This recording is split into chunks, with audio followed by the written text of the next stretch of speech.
इस जानकारी के सफर में आपका स्वागत है। हमारे पास सितंबर 2025 की शुरुआत के कुछ करंट अफेयर्स से जुड़े स्रोत हैं। तो हमारा काम है इन खबरों के ढेर से वो ज़रूरी और दिलचस्प बातें निकालना जो मतलब वाकई मायने रखती हैं। इसमें बहुत कुछ है, खास दिन हैं, राज्यों की नई पहलें हैं, कुछ बड़ी नियुक्तियां, खेल जगत की हलचल भी है। हाँ, और अंतर्राष्ट्रीय रिश्ते, टेक्नोलॉजी, पुरस्कार, G20 का भी जिक्र है शायद। बिल्कुल। तो चलिए इन अलग अलग सुर्खियों की तह में चलते हैं ज़रा और देखते हैं इनमें क्या खास है। शुरुआत करते हैं कुछ ज़रूरी तारीखों से। 9 सितंबर ये मनाया गया शिक्षा को हमले से बचाने के लिए अंतर्राष्ट्रीय दिवस। इसका मकसद है कि लड़ाई या संकट वाले इलाकों में भी मतलब स्कूल और छात्र सुरक्षित रहें। हाँ, और ये बहुत ज़रूरी बात याद दिलाता है कि मुश्किल हालात में भी सीखने का अधिकार कितना अहम है। ये सिर्फ एक तारीख नहीं, बल्कि उन बच्चों और शिक्षकों के हौसले का भी प्रतीक है जो खतरों के बीच पढ़ाई जारी रखते हैं। ये दिखाता है कि शिक्षा कैसे शांति और भविष्य की नींव है। बिल्कुल सही कहा। और सितंबर में कुछ और दिन भी हैं जिन पर ध्यान देना चाहिए, जैसे 2 सितंबर विश्व नारियल दिवस। और स्रोत में ये जानकारी है कि कर्नाटक नारियल उत्पादन में नंबर 1 है। अच्छा, और केरल को तो नारियल की भूमि कहते ही हैं। जी। फिर 3 सितंबर को गगनचुंबी इमारतों का दिन। 7 सितंबर पुलिस के आपसी सहयोग का अंतर्राष्ट्रीय दिवस। और 8 सितंबर को विश्व साक्षरता दिवस और साथ ही विश्व फिजियोथेरेपी दिवस भी।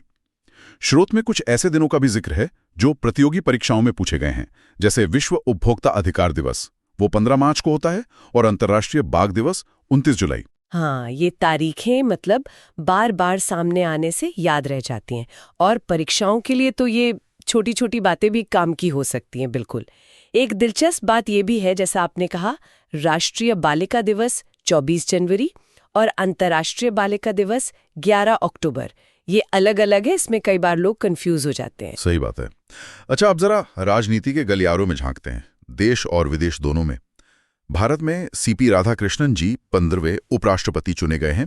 स्रोत में वोटों का ब्यौरा भी दिया है। 452 वोट उन्हें मिले, विपक्ष को 300। यानी 152 वोटों से जीत हुई। हाँ, और वोटिंग करीब 89.3% रही।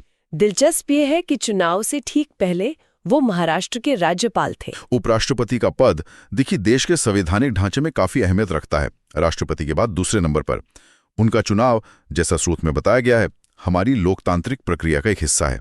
हालांकि स्रोत उनकी शक्तियों या भूमिका पर ज्यादा गहराई में नहीं जाता। खैर, और दुनिया भर में भी राजनीतिक मंच पर काफी उठापटक दिख रही है। फ्रांस के प्रधानमंत्री फ्रांसवा बायरो, उन्हें पद छोड़ना पड़ा क्योंकि वो संसद में विश्वास मत हार गए। मतलब सरकार के पास बहुमत नहीं रहा। जी, और ये अकेला मामला नहीं है। जापान के प्रधानमंत्री शिगेरू इशिवा ने भी इस्तीफा दिया है, और नेपाल के प्रधानमंत्री केपी शर्मा ओली को भी जाना पड़ा।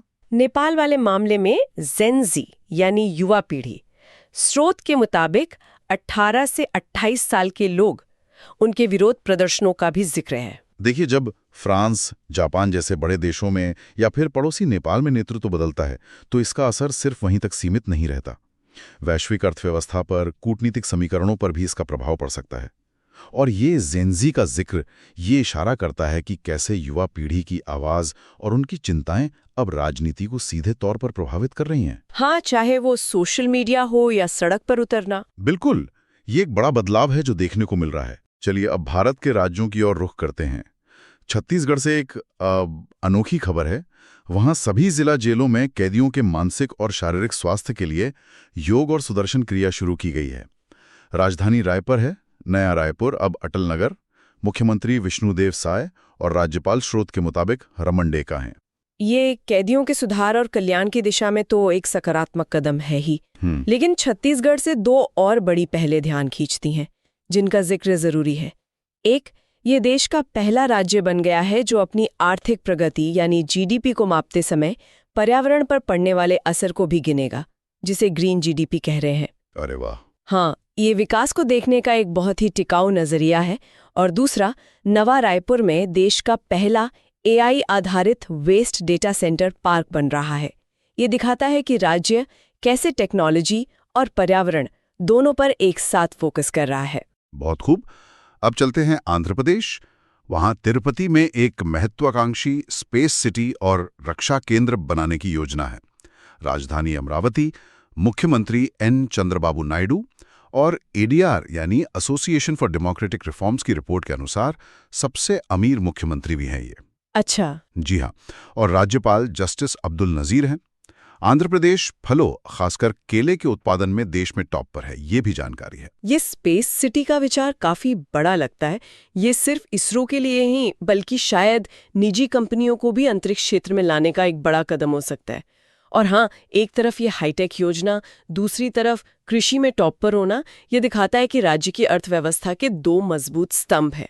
वो एडीआर रिपोर्ट वाला जिक्र भी सोचने पे मजबूर करता है कि राजनीति में पारदर्शिता और नेताओं की संपत्ति हमेशा चर्चा का विषय रहते ही हैं। बिल्कुल। अगला पड़ाव है हिमाचल प्रदेश। इसे लगभग 99.3% साक्षरता दर के साथ पूर्ण साक्षर राज्य घोषित किया गया है। लगभग 100%। ये तो किसी भी राज्य के लिए बहुत बड़ी उपलब्धि है। जी, राजधानी शिमला, मुख्यमंत्री सुखविंदर सिंह सुक्खू और राज्यपाल शिव प्रताप शुक्ला इसे सेब राज्य भी कहते हैं। हाँ, और इसका असर समाज के हर पहलू पर पड़ता है, जाहिर है। लेकिन दिलचस्प ये है कि पूर्ण साक्षरता के बावजूद राज्य अभी भी नई तकनीक अपना रहा है। जैसे आपने कहा, चेहरे की स्कैनिंग से राशन देना या प्लास्टिक के खिलाफ अभियान चलाकर छात्रों को स्टील की बोतलें देना। हाँ, और राजाखास गांव को पहला सौर मॉडल गांव बनाना। बिल्कुल, ये पर्यावरण के प्रति उनकी प्रतिबद्धता दिखाता है। ये बताता है कि विकास एक लगातार चलने वाली प्रक्रिया है, रुकता नहीं। और अब मणिपुर की बात करते हैं। वहां कैबिनेट ने AIIB यानी एशियन इंफ्रास्ट्रक्चर इन्वेस्टमेंट बैंक के सहयोग से चल रही एक शहरी सड़क परियोजना को मंजूरी दी है। ये बैंक एशिया में विकास परियोजनाओं के लिए वित्त मुहैया कराता है। राजधानी इम्फाल, मुख्यमंत्री N बीरेन्द्र सिंह और राज्यपाल अजय कुमार भल्ला हैं। अंतर्राष्ट्रीय संस्थाओं जैसे AIIB को मदद से बुनियादी ढांचा बनाना, खासकर सड़कों का जाल बिछाना, किसी भी राज्य के विकास और कनेक्टिविटी के लिए बहुत जरूरी होता है। मणिपुर से और भी अच्छी खबरें हैं जिनका जिक्र है, जैसे एशियाई विशालकाय कछुओं की पहली सफल कृत्रिम हैचिंग हुई है वहां। ये तो संरक्षण के लिहाज से बड़ी खबर है। बिल्कुल, ये संरक्षण के प्रयासों की सफलता है। साथ ही सिरोई लिली या चिराउबा